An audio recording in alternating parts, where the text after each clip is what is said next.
नवरात्र के 9 दिन भक्ति और साधना के लिए बहुत पवित्र माने गए हैं। इसके पहले दिन शैलपुत्री की पूजा की जाती है। शैलपुत्री हिमालय की पुत्री है। हिमालय पर्वतों का राजा है। वह अडिग है, उसे कोई हिला नहीं सकता।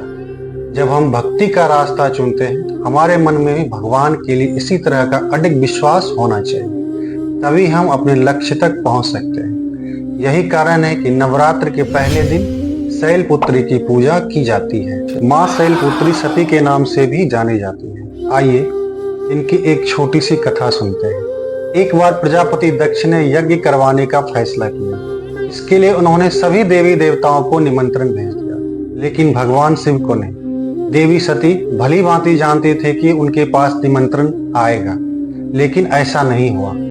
वो उस यज्ञ में जाने के लिए बेचैन थे, लेकिन भगवान शिव ने मना कर दिया।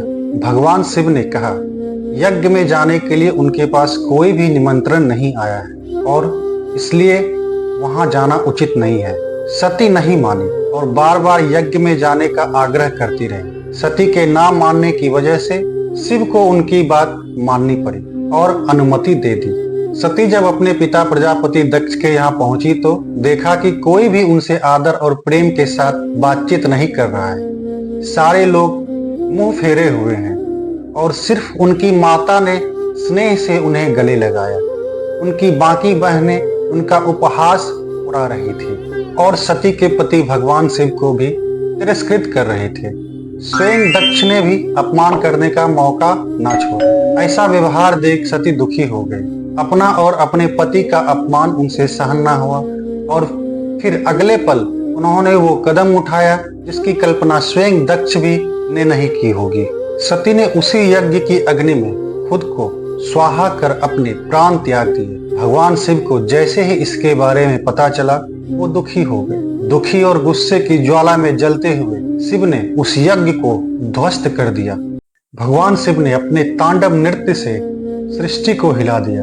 उनकी आंखों से आग निकलने लगी और उनके तृतीय नेत्र का प्रज्वलित होना सृष्टि के लिए खतरे का संकेत था।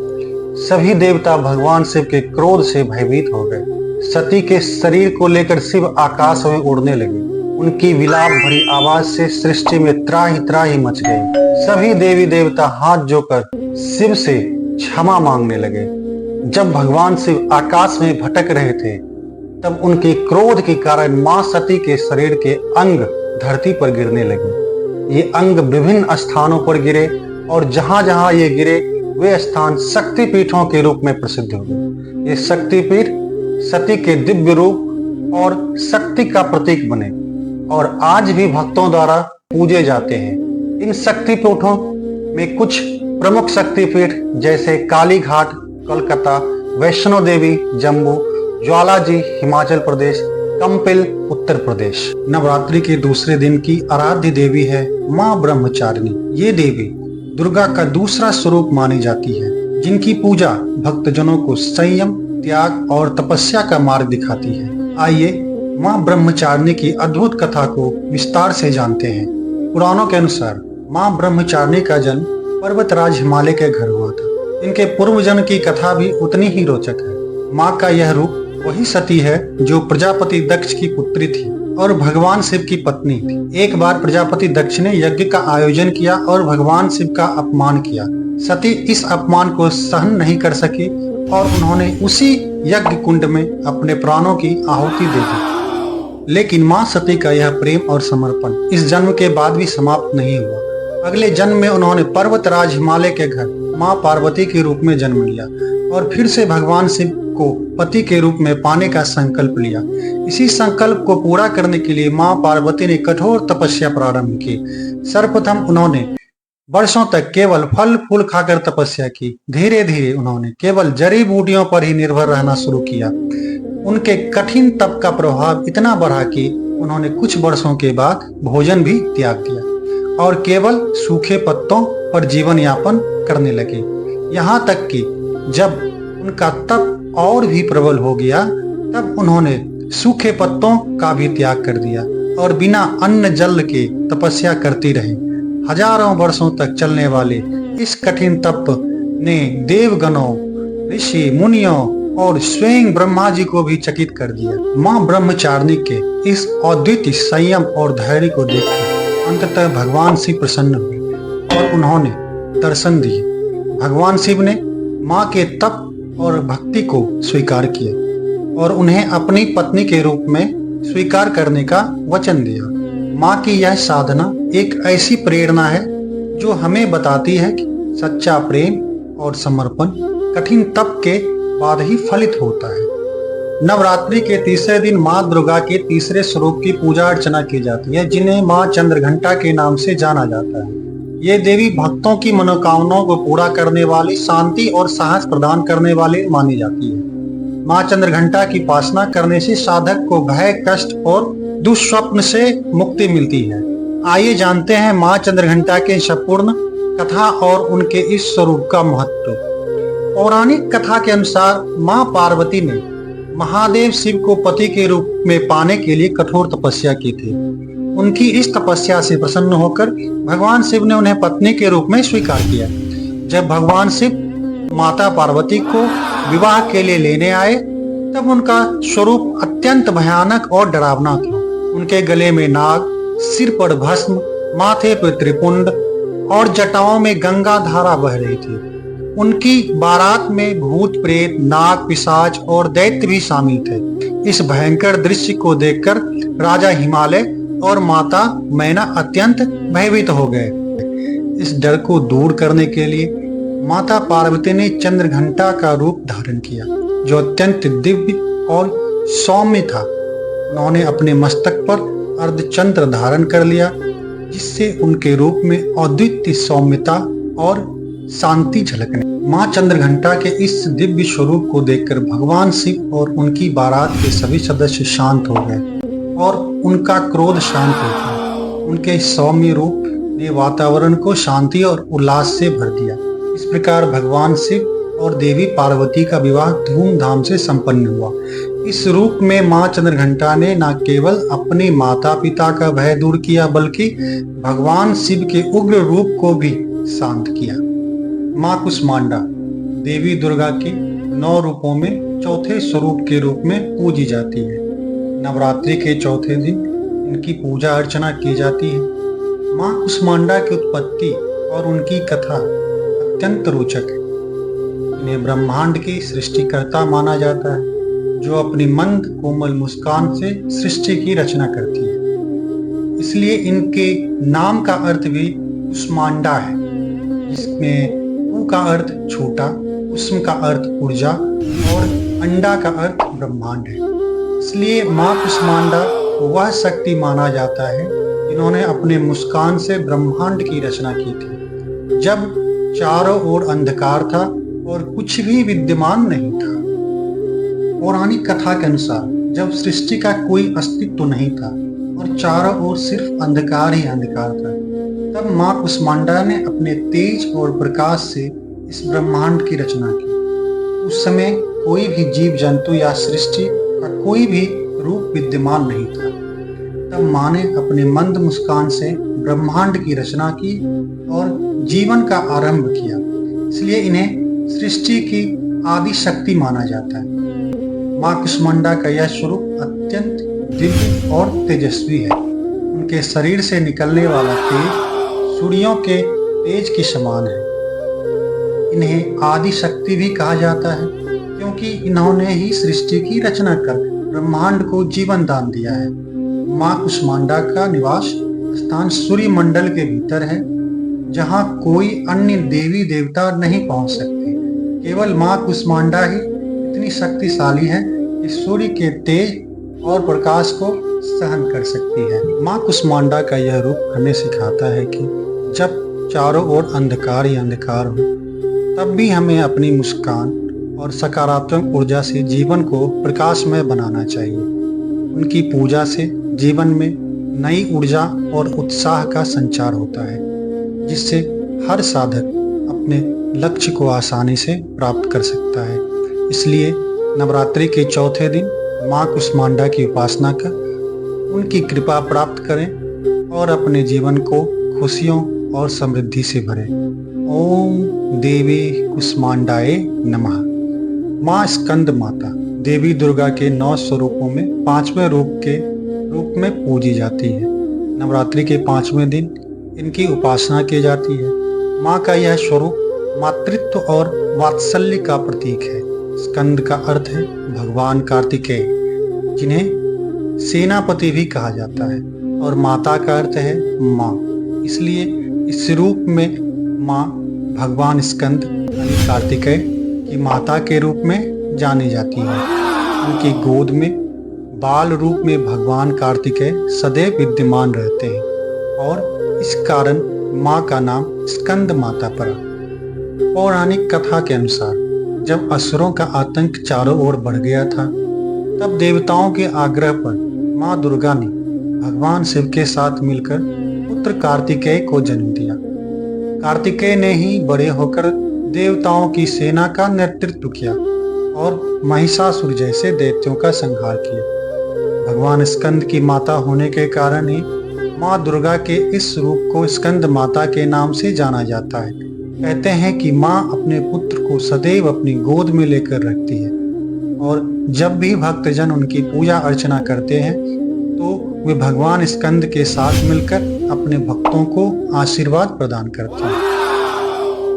एक अन्य कथा के अनुसार जब तारकासुर नामक असुर ने देवताओं पर आक्रमण कर दिया और सभी देवताओं ने मिलकर भगवान शिव और माँ पार्वती से एक दिव्य पुत्र उत्पन्न करने की प्रार्थना की, तब भगवान स्कंद का जन्म हुआ, जो बड़े होकर असुरों के विनाशक बने। भगवान स्कंद के रूप में माँ ने एक ऐसे पुत्र को जन्म दिया जिसने देवताओं को तारकासुर के आतंक से मुक्त किया। इस प्रकार माँ स्कंद माता अपने पुत्र के माध्यम से सृष्टि की रक्षा करती है और अपने भक्तों के जीवन में संतुलन बनाए रखती है।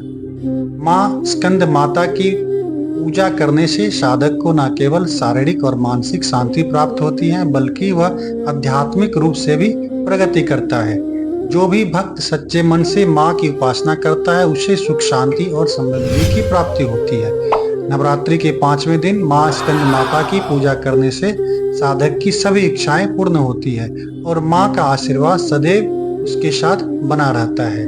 नवरात्रि के 6ठे दिन माँ दुर्गा के 6ठे स्वरूप माँ कात्यायनी की पूजा अर्चना की जाती है। माँ कात्यायनी को शक्ति और पराक्रम की देवी के रूप में जाना जाता है। उनका यह स्वरूप अत्यंत तेजस्वी और दिव्य है। माँ कात्यायनी का जन्म अत्याचारी दानवों और राक्षसों के संहार के लिए हुआ था। पौराणिक कथा के अनुसार एक समय की बात है जब संसार में राक्षसों का आतंक बढ़ गया था। महिषासुर नामक एक दैत्य ने अपने तप और बल से ब्रह्मा जी से वरदान प्राप्त किया था कि कोई भी देवता या पुरुष से पराजित नहीं कर सकेगा।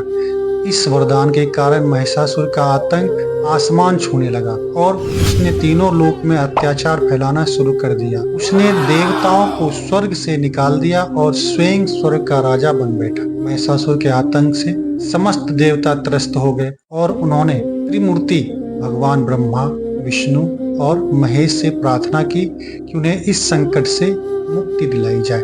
देवताओं के इस संकट को देखते हुए त्रिदेव ने अपनी सम्मिलित शक्तियों से एक दिव्य शक्ति उत्पन्न की, जो माँ दुर्गा के रूप में प्रकट हुई। देवी का यह रूप अत्यंत शक्तिशाली और तेजस्वी था। उनके मस्तक से निकलने वाली रोशनी से संपूर्ण ब्रह्मांड प्रकाशित हो रहा था। उनके जन्म के समय महर्षि कात्यायन ने उनका पालन पोषण किया और उनकी सेवा में अनेक वर्षों तक तप किया। कात्यायन ऋषि की तपस्या से प्रसन्न होकर देवी ने उन्हें दर्शन दिए और कहा, हे महर्षि, तुम्हारी तपस्या से मैं अत्यंत प्रसन्न हूँ। अब मैं तुम्हारी पुत्री के रूप में इस धरा पर अवतरित हो रही हूँ। महर्षि कात्यायन के घर जन्म लेने के कारण ही माँ का नाम कात्यायनी पड़ा। देवी ने महर्षि के आश्रम में कुछ समय बिताया और फिर महिषासुर का वध करने के लिए रणभूमि में प्रवेश किया। माँ कात्यायनी सिंह पर सवार होकर युद्ध भूमि में पहुंची। उनके हाथों में तलवार, त्रिशूल, गदा और अन्य दिव्य अस्त्र थे। उन्होंने अपने विकराल रूप से महिषासुर के समस्त दानव सेना का नाश कर दिया।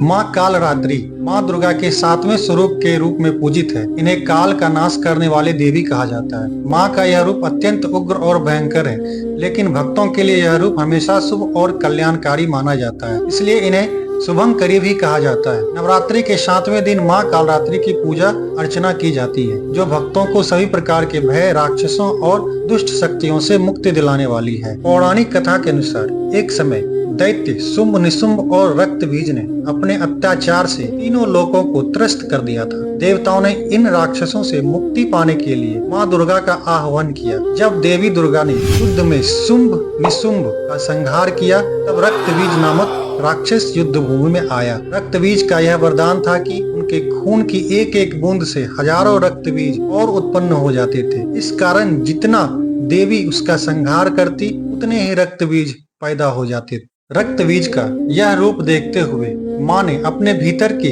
सबसे शक्तिशाली ऊर्जा को प्रकट किया। उसी समय देवी के इस तेज से एक भयंकर रूप प्रकट हुआ, जो माँ काल रात्रि के नाम से प्रसिद्ध है। माँ का यह रूप विकराल और डरावना था। उनके बाल बिखरे हुए थे, गले में नरमुंडों की माला थी और वे काले रंग की थी। उनके चारों हाथ में तलवार, खड्ग और अभय वरद मुद्रा थी। माँ के इस स्वरूप को देखकर देवता, असुर और सभी लोग भयभीत हो गए। माँ कालरात्रि ने जैसे ही युद्ध भूमि में प्रवेश किया, पूरे आकाश और पृथ्वी पर अंधकार छा गया। उनके विकराल रूप को देखकर रक्तबीज का हृदय भी कांप उठा। जैसे ही देवी ने उस पर आक्रमण किया, रक्तबीज के शरीर से खून की बूंदें निकलने लगी। लेकिन माँ कालरात्रि ने अपनी जीभ को इतना विशाल कर लिया कि रक्तबीज की एक बूंद धरती पर गिरने से पहले उन्होंने उसे निगल लिया। इस प्रकार माँ कालरात्रि ने रक्तबीज का संहार किया और देवताओं को विजय दिलाई। माँ महागौरी नवदुर्गा के 8वें स्वरूप में पूजी जाती है। माँ महागौरी का स्वरूप अत्यंत शांत और सौम्य है। उनका वर्ण दूध के समान श्वेत है। वे सफेद वस्त्र धारण करती है, इसलिए उन्हें श्वेतांबर धरा भी कहा जाता है। माँ महागौरी के 4 हाथ हैं। उनके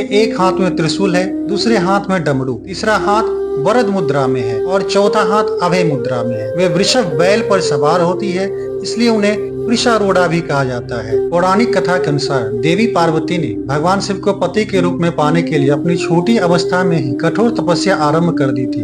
उन्होंने जंगलों में कई वर्षों तक बिना भोजन और जल के तप किया। उनके कठोर व्रत, तपस्या और साधना के कारण उनके शरीर का कांति क्षीण हो गई और उनका रंग काला पड़ गया। लेकिन उनकी भक्ति और तपस्या से भगवान शिव प्रसन्न हुए और उन्हें दर्शन दिए। उन्होंने माँ पार्वती से कहा, हे देवी, आपकी यह कठोर तपस्या अब समाप्त होती है।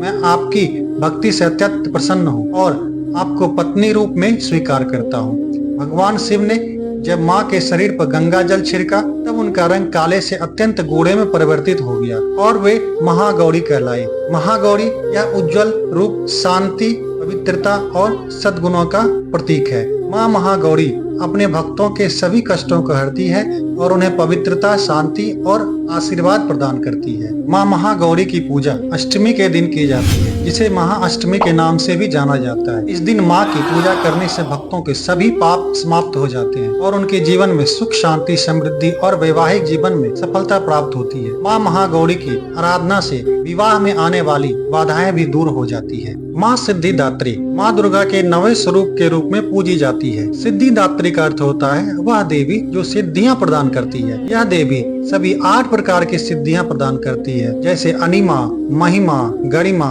लगिमा, प्राप्ति, प्राकम्य, ईशित्व और बसित्व। माँ सिद्धिदात्री की पूजा से सभी मनोकामनाओं की पूर्ति होती है। पौराणिक कथाओं के अनुसार जब सृष्टि की रचना हुई, तब भगवान विष्णु और ब्रह्मा ने सोचा कि समस्त संसार का संचालन बिना शक्तियों के संभव नहीं होगा। तब भगवान विष्णु ने माँ आदि शक्ति की आराधना की और माँ ने सिद्धिदात्री स्वरूप में प्रकट होकर सृष्टि का विस्तार किया। माँ सिद्धिदात्री ने अपने दिव्य रूप से भगवान विष्णु और भगवान शिव को अष्ट सिद्धियों का ज्ञान प्रदान किया। शिव जी ने इन सिद्धियों को प्राप्त कर अर्धनारीश्वर स्वरूप धारण किया। इसमें आधे भाग में शिव और आधे भाग में शक्ति विराजमान थी। इस स्वरूप ने यह दर्शाया कि बिना शक्ति के शिव भी अधूरे हैं। माना जाता है कि माँ सिद्धिदात्री ने देवताओं, ऋषियों और मनुष्यों को भी अनेक सिद्धियां का वरदान दिया था। इस कारण वे सिद्धि प्रदान करने वाली देवी के रूप में प्रसिद्ध हुई। माँ सिद्धिदात्री की पूजा से जीवन के सभी संकट समाप्त हो जाते हैं और साधक को मानसिक, शारीरिक और आध्यात्मिक सिद्धियां प्राप्त होती है। माँ सिद्धिदात्री का स्वरूप अत्यंत मोहक और सौम्य है। वे कमल के फूल पर विराजमान रहती है। उनके 4 हाथ हैं, एक हाथ में चक्र, दूसरे हाथ में गदा, तीसरे हाथ में शंख और चौथे हाथ में कमल का पुष्प सुशोभित होता है। माँ सिद्धिदात्री सिंह पर सवारी करती है जो शक्ति और साहस का प्रतीक। कहानियों का सफर जारी रहेगा, बस आपका साथ चाहिए। चैनल को सब्सक्राइब करें, लाइक करें और शेयर करें।